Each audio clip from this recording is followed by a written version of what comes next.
મને મારા જ મૃત્યુનું આમંત્રણ મળ્યું. ત્યાં સ્મશાનમાં મારી જ તસવીર હતી. આ આમંત્રણે જીવન બદલી નાખ્યું. કલ્પના કરો, એક સવારે તમારા ઘરના દરવાજા પર એક કવર મળે અને તેને ખોલતા ખબર પડે કે તમારા પોતાના અંતિમ સંસ્કારનું આમંત્રણ છે. પછી જે થયું એ તમારી જિંદગી વિશેનો વિચાર બદલી દેશે. મને મારા જ મૃત્યુનું આમંત્રણ મળ્યું. સવારે 7 વાગે મારા ઘરના દરવાજા નીચે એક સફેદ કવર પડેલું હતું. એના પર માત્ર મારું નામ લખેલું હતું.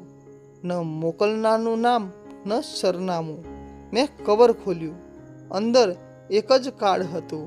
સોનેરી અક્ષરોમાં લખેલું હતું, તમે સન્માનપૂર્વક આમંત્રિત છો તમારા પોતાના અંતિમ સંસ્કારમાં. નીચે તારીખ લખેલી હતી, આવતીકાલે, સમય બપોરે 3 વાગે. હું હસી પડ્યો. મને લાગ્યું કે કોઈ મિત્ર મજાક કરી રહ્યો હશે. પણ એ જ સાંજે મારા મોબાઈલ પર અજાણ્યા નંબરથી એક મેસેજ આવ્યો, જો આમંત્રણને મજાક સમજશો તો જીવનભર પસ્તાશો.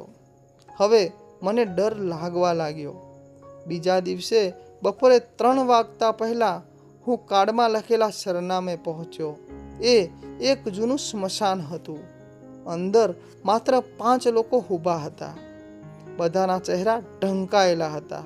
વચ્ચે એક ચિતા તૈયાર હતી અને એની બાજુમાં મારી જ તસવીર રાખેલી હતી. એ તસવીર મેં ક્યારેય પડાવી જ નહોતી. મારું નામ, મારી જન્મ તારીખ, બધું સાચું હતું. અચાનક એક વૃદ્ધ મારી પાસે આવ્યો. તે બોલ્યો, તને ખબર છે, માણસ 2 વાર મરે છે. મેં પૂછ્યું, 2 વાર? વૃદ્ધ બોલ્યા, હા.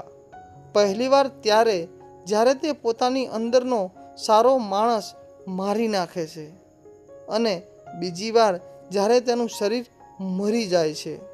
પછી તેણે મને એક મોટો અરીસો આપ્યો. હું તેમાં જોવા લાગ્યો, પણ તેમાં મારો ચહેરો નહોતો.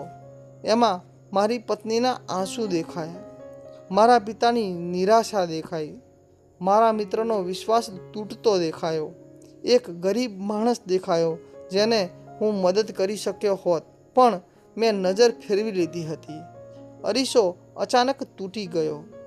વૃદ્ધ બોલ્યા, આજે તારો અંતિમ સંસ્કાર નથી, આજે તારા અહંકારનો અંતિમ સંસ્કાર છે. એટલું કહીને તેઓ ચાલ્યા ગયા. હું એમની પાછળ દોડ્યો, પણ બહાર કોઈ નહોતું.